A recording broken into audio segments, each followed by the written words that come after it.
de 4 a 7 de la tarda, Extra Radi. Avui amb un atrezzo molt original. A veure, tenim un problema d'atrezzo perquè... Els auriculars... Sí, és molt dur, ser resistent, i en Jordi té una trompetilla que porta un cordill, se li ha enregirat amb els cascos, però mentre jo ho explico, ell ho arregla i podem començar. Resistència analògica! Avui? Vacances o no vacances? La vaca ha marxat de vacances. Sí, estem tenint molts problemes logístics, però no és un problema. En el dilema vacances no vacances, la resposta, sens dubte, és vacances, i no perquè ens agradin més les vacances que les no vacances, en absolut, sinó perquè vacances... No és per això, Olga Vallejo. És perquè vacances és la paraula que m'he trobat escrita a la porta de la biblioteca del costat de casa meva quan hi he anat aquest matí amb el propòsit de documentar-me per aquesta secció. La biblioteca romandrà tancada de dilluns 18 a dilluns 25 per vacances de Setmana Santa. Ara entenc aquesta pobresa sobre la taula. Sí, hi ha una agenda i un llibre molt petit, perquè això, com es pot comprendre, dificultarà en gran mesura el bon desenvolupament de la secció que esteu a punt de sentir. Però no ens impedirà tenir una selecció musical magnífica, com sempre, i avui, a més, metafòrica, perquè tenim un so per al concepte de vacances, que ja haureu sentit, és aquest. Perquè és una trompeta de paper indicada per les celebracions i que va acompanyada d'una garlanda de plàstic blava i groga. Sí, fa aquest soroll per fer com més realista el clima de celebració. I tenim també un efecte no vacances, que és aquest, que és com un gong, no?, que a mi em fa pensar molt en el fet de treballar, no? Bé, molt bé. Això vol dir, tenim efecte vacances, tenim efecte no vacances, i ens faltaria tenir l'efecte O per poder-lo posar enmig. He estat investigant molt i he descobert la forma d'aconseguir una O. És aquesta, escolteu atentament. Consisteix en censurar la vaca a mig mugit perquè faci una O. Val? Aleshores, en lloc de dir mu, diu O. O. Sí, mitjançant aquest procediment... Uau, ho farà tot en Jordi? Mitjançant aquest procediment, sembla que podem aconseguir en directe la representació conceptual del títol de la secció. Així sona la representació conceptual de vacances o no vacances. Perfecte. Jo ho he vist, però la gent a casa seva s'ho ha imaginat. Sí, no sé si us heu adonat, però tot això és per despistar-vos. Tot això és per fer temps, que no m'he pogut documentar per fer la secció d'avui, perquè, com ja dèiem abans... La biblioteca romandrà tancada de dilluns 18 a dilluns 25 per vacances de Setmana Santa. Exacte, això és vacances. Per què volia anar jo a la biblioteca? Doncs per agafar Hamlet. Hamlet. Per agafar Hamlet. Jo volia anar a la biblioteca per agafar Hamlet perquè he identificat que el títol de la secció és clarament un dilema, ja ho deia la Mònica, que és una decisió entre dues coses que s'exclouen entre si i que pot tenir conseqüències rellevants, aquesta decisió.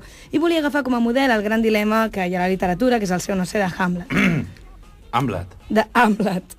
Però ha estat impossible. Per què? La biblioteca romandrà tancada de dilluns 18 a dilluns 25 per vacances de Setmana Santa. I he hagut de recórrer a la ja mítica prestatgeria de casa meva, però només m'he trobat un Shakespeare. La comèdia dels errors. On no hi ha cap Hamlet. No hi ha cap Hamlet. Però es puc informar... Una llibreria una mica pobra, Ens havies portat altres tresors. No m'esperava això. Però això necessitem un Shakespeare. Bé, no hi ha cap Hamlet a la comèdia dels errors. No hi ha cap Hamlet. Però hi ha un Solinus, un Egeon, dos Antífols, dos Drumions, un Baltasar, un Àngel, un Pasic, una Emília, una Adriana, una Lluciana i una Llucia. Però cap d'aquests serveix per resoldre el dilema. Vacances o no vacances? Així que he decidit trucar a algun amic que pogués tenir el monòleg per dictar-me'l per telèfon. I aleshores necessito una cinta de fer moltes coses d'utilitat dubtosa. Tenim això, Jordi? Endavant, sisplau. Això ho improvisa cada vegada, us ho juro. Bé, primer he elaborat una llista d'amics que podrien tenir el monòleg, que havia de ser en llibre, perquè no valia que el busquessin per internet i me'l dictessin perquè era trampa. M'han sortit 6 amics que crec que podien tenir el llibre a casa. D'aquests 6 amics he de descartar els que no tenen telèfon fix perquè no els puc trucar des d'un mòbil perquè sóc resistent. M'han quedat 2 amics. D'aquests 2 amics, un amic i una amiga, he descartat els que no em sé de memòria els seus telèfons perquè no puc fer servir l'agenda del mòbil, amb el que m'he quedat amb 0 amics. Afortunadament, el 4 d'abril... Gràcies. El 4 d'abril em vaig oblidar el telèfon mòbil al cotxe d'uns altres amics que no tenen res a veure i em vaig haver d'apuntar el telèfon d'una amiga meva a la meva agenda, com es veu aquí.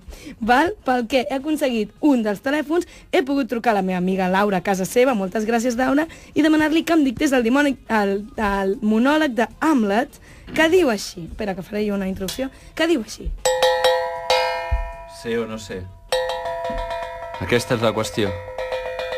Si pensa en més noblesa qui suporta els dards i fondes d'ultratjant fortuna o aquell que s'arma contra un mar de penes i amb les armes s'hi oposa per finir-les. Morir, dormir, res més. Bueno, i amb això ja fem. I amb aquesta informació i seguint acuradament l'esquema sil·làbic he elaborat una versió del tema amb el tema de la secció d'avui. He agafat el monòleg i he fet una versió pel dilema que ens ocupa, que sona així. Vacances o no vacances? Aquesta és la qüestió. Si pensa en més noblesa que es pren els seus dies de merescut repòs o aquell que s'arma contra un mar de penes i es queda a casa per aixecar el país, desitjant que faci molt mal temps i es fotin els que marxen. Molt bé, hem resolt alguna cosa del dilema amb tot això? No! No, però no passa res, perquè Hamlet tampoc va resoldre res amb el seu monòleg i es va fer molt famós. El que passa és que nosaltres no ens volem fer famosos sinó resoldre el dilema. Vacances o no vacances? Així que m'he passat una tècnica molt analògica, que és el treball de camp. He demanat a 20 persones si farien vacances o farien no vacances. Vacances o no vacances? I ha guanyat el sí per 12 a 8. Així que, fent una volta molt llarg, hem resolt el dilema. Vacances 12, no vacances 8. Resistència analògica! De 4 a 7 de la tarda, Extra Radi.